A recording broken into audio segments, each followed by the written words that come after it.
कोई भी इंसान यदि महान बनता है तो उसके भीतर की इंसानियत, उसूल, नेकी ही उसे महानता प्रदान करती है। हिंदी सिनेमा के सदाबहार अभिनेता देवानंद ने अपनी जिंदगी में जो शोहरत, इज्जत, मोहब्बत कमाई, उसका कोई सानी नहीं। हिंदी सिनेमा के सबसे बड़े कलाकारों में देवानंद का नाम लिया जाता है। उनसे अधिक खूबसूरत, उनसे अधिक प्रतिभावान कलाकार हिंदी सिनेमा में हुए हैं, मगर जो अदा, जो अंदाज देवानंद का था वो किसी में नहीं दिखाई दिया। स्टार अभिनेता तो हिंदी सिनेमा में कई हुए, मगर देवानंद एक ही हुआ। ये ताकत, ये खूबी, ये असर था देवानंद का। मगर देवानंद यूं ही महान नहीं बने। उनके अंदर का प्रेम, उनके भीतर की करुणा, उनकी अच्छाई ही उनकी महानता का आधार बनी। देवानंद के जीवन में कई ऐसे प्रसंग दिखाई देते हैं जब देवानंद एक संवेदनशील मनुष्य के रूप में दिखाई पड़ते हैं। 60 के दशक की बात है। देवानंद अपनी महत्वाकांक्षी फिल्म गाइड बना रहे थे। गीत लेखन का कार्य गीतकार शैलेंद्र और संगीत निर्देशन का कार्य सचिन देव बर्मन के जिम्मे था। देवानंद की फिल्मों का गीत संगीत जबरदस्त होता था। उनके अभिनय में फिल्म का संगीत सहायक होता था। संगीत से ही देवानंद की फिल्मों का मूड सेट होता था।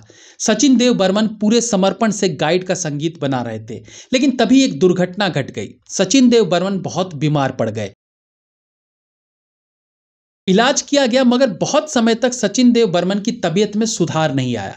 इधर सचिन देव बर्मन बीमार थे, उधर देवानंद की फिल्म का काम रुका हुआ था। सचिन देव बर्मन जानते थे कि देवानंद अपनी फिल्मों को लेकर जुनून की हद तक दीवानगी रखते हैं, इसलिए फिल्म में देरी का कैसा प्रभाव देवानंद पर पड़ रहा होगा ये सोचकर सचिन देव बर्मन असहज महसूस करने लगे। जब सचिन देव बर्मन को अपनी तबीयत में सुधार नहीं दिखाई दिया तो उन्होंने देवानंद से गुजारिश की कि वो किसी और संगीतकार के साथ फिल्म का काम शुरू कर दे। कोई दूसरा फिल्मकार होता तो इस बात को मान लेता, आखिर उसका समय और पैसा बर्बाद तो हो ही रहा था, मगर देवानंद ने ऐसा करने से मना कर दिया।